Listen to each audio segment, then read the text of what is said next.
काय सांगाल, आज पुरंदरच्या दौऱ्यावरती आलेला आहात, जिल्हा परिषद निवडणूकची देखील घोषणा झालेली आहे, कशा पद्धतीचं येणाऱ्या काळात नियोजन असणार? हे बघा, ग्रामीण भागामधल्या पंचायत राज आणि जिल्हा परिषदामध्ये ओबीसीनी एकत्र आलं पाहिजे आणि इथल्या प्रस्थापितांना मातीत गाडलं पाहिजे. कारण मातीत जर तुम्ही नाही गाडलं तर तुम्हाला यांनी पुण्यातनं बेदखल केलं आहे, पिंपरी चिंचवडमधनं बेदखल केलं आहे, मुंबईतनं बेदखल केलं आहे. मूळ ओबीसीनो जागा व्हा आणि ओबीसीचा जो उमेदवार आहे त्याला मतदान करा. आज मी वीरमध्ये आलो आहे, इथं नाथ मस्कोबाला मी दर्शन घेतलं आहे. मी इथं मेंढपाळांच्या देवताला भेटायला आलो आहे, इथल्या पशुपालकांच्या, इथल्या भटक्यांच्या, इथल्या बलुत्या आलुत्याच्या, गावगाड्यातला जो शोषित आहे, वंचित आहे, पीडित आहे, जो माझ्या नाथ मस्कोबाला येऊन कौल लावतो, त्या नाथ मस्कोबाला कौल लावायला आलो आहे की इथल्या राज्यकर्त्यांना थोडीशी सुबुद्धी दे. इथल्या राजकारणातली मान सन्मानाची पदं, इज्जतीची पदं, कुटुंबाच्या पलीकडं या गावगाड्यातल्या सगळ्या बलुतेदारांना, आलुतेदारांना पण सामावून घ्या. कारखाने तुमच्याच घरात ठेवू नका, आमदारक्या खासदारक्या तुमच्याच घरात ठेवू नका. तर तुम्ही या गावगाड्यातल्या बहुसंख्य लोकांचं प्रतिनिधित्व ज्या ओबीसी आरक्षणाच्या माध्यमातून मिळतंय त्यांना ओबीसीची तिकीटं द्या.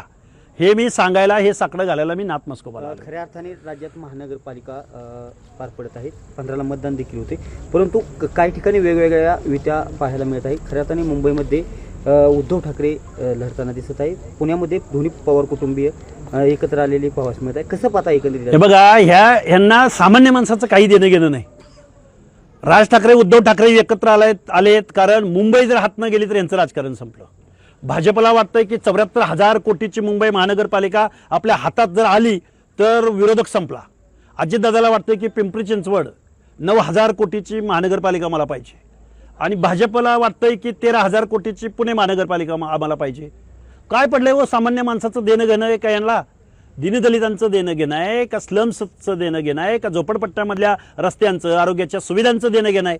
अरे एकही माणूस सामान्य कुटुंबावर बोलायला तयार नाही, सामान्य जनतेच्या प्रश्नावर बोलायला तयार नाही. दादानं बोलावर लांडगेवर, लांडगेनं बोलावर दादांवर, मोहोळांनी बोलावं दादावर, दादांनी बोलावर मोहोळावर, आणि हे सगळे सत्तेत एकमेकाच्या मांडीला मांडी लावून. म्हणजे देवाभाऊ मुख्यमंत्री आणि अजितदादा उपमुख्यमंत्री वारे. आणि आम्हाला काय चाललंय नक्की? तुम्ही तिथं सत्य द्या ना राजीनामा. दादा, तुम्हाला भाजपवर टीका करायची, द्या उपमुख्यमंत्री पदाचा राजीनामा. अरे सत्तेची फळं भोगता तुम्ही आणि तुम्ही इथं येऊन एकमेकावर टीका. ही नुरा कुस्ती आहे. यांनी ठरवलंय की तू माझ्यावर बोल, मी तुझ्यावर बोलतो, तू मारल्यासारखं कर, मी रडल्यासारखं करतो. ही मिली बघत आहे. सामान्य माणसाचं देणं घेणं कुणाला आहे?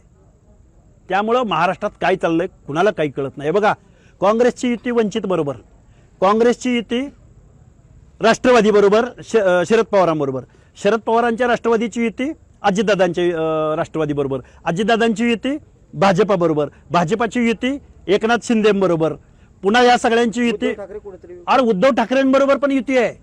इथं अजितदादा आणि शरद पवारांच्या पक्षाची युती पुण्यामध्ये आणि तिथं शरद पवार आणि ठाकरेंची युती आहे. काय चाललंय? वंचित सुद्धा यात सामील आहे. वंचितची काँग्रेस बरोबर युती आहे, काँग्रेसची राष्ट्रवादी बरोबर युती आहे, पुन्हा शेकापची भाजप बरोबर, शिवसेनेबरोबर युती आहे. कोण विरोधात? कोणतरी विरोधकाची भूमिका गाजवा. कुणीतरी रस्त्यावरती या बेताल सत्ताधाऱ्यांच्या विरोधामध्ये आवाज उठवा. सगळे सत्तेच्या सावलीला आणि गोरगरीब जनता मात्र बाजूला आहे. इथं तुम्हाला पैसे दिले जाणार आहेत मताला. तुम्ही लाख मोलाचं मत पैशाला विकू नका.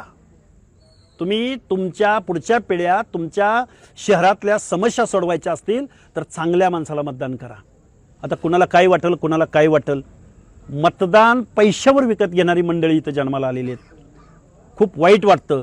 मी नाथ मस्कोबाला दर्शन, ही परिस्थिती उद्भवायचं कारण असं आहे की राजकारणाचा झालेला चोता आणि सामान्य माणसानं आपली भूमिका, जबाबदारी कुठेतरी विसरलेलं दिसतोय. सामान्य माणूस, सामान्य माणसानं बारामतीमधल्या आमच्या संघमित्रा चौधरीला ज्या पद्धतीनं निवडून दिलं, कुणी निवडून दिलं साहेब माहिती आहे?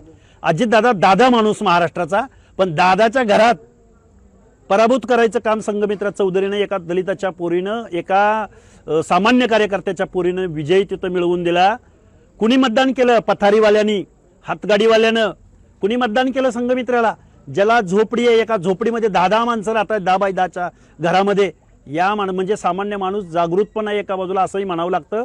पण जे काही पुढारी आहेत, जे काही पैशावरती मॅन मनी मसल, अगोदर म्हणायचे मॅन मनी मसलवरती निवडणुका जिंकतात, आता मॅन मनी मसल बरोबर आता खोटे दाखले काढलेले आहेत. त्यामुळे महाराष्ट्राच्या राजकारणाची खरं शोकांतिका, कारण कोण विरोधात आहे कोण सत्तेत आहे आणि कुणाची कुणाबरोबर येते आणि कोण कुठल्या पक्षात आहे हे सामान्य माणसाला कळेन असं झालंय, उमगेन असं झालंय.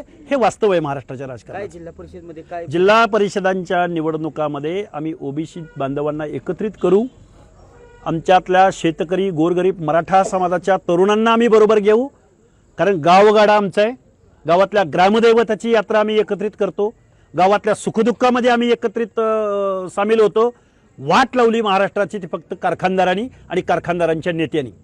नेहमी ज्यांना मंत्रिपद हवी असतात, नेहमी ज्यांना अर्थमंत्रीपद हवं असतं, त्या लोकांनी महाराष्ट्राचा पूर्ण बट्ट्याबोळ केलेला आहे, पालापाचोळा केलेला आहे आणि सामान्य जनतेला मात्र जनतेची फरफट करत हे पुढे घेऊन चाललेले आहे. काय आव्हान करा खरं मी आव्हान असं करेन, सर्वसामान्य माणसांनी आता विरोधकाची भूमिका निभावली पाहिजे, सर्वसामान्य माणसांनी. कारण विरोधक हा महाराष्ट्रातला सत्ताधाऱ्यांनी संपवलेला आहे. एक जर विरोधक बोलायला लागला तर त्याचा पक्ष प्रवेश केला जातो. मूळ भाजपची माणसं आता अक्षरशः मेटाकुटीला आलेले, संपलेले आहेत. भाजप म्हणायचं 100% भाजपा, आता भाजपनं राष्ट्रवादी आणि काँग्रेस युक्त भाजपा बनवण्याचा विडा उचललेला आहे आणि आता भाजपतर्फे निवडणुका लढणारे सगळे काँग्रेसवाले आणि राष्ट्रवादीवाले आहेत.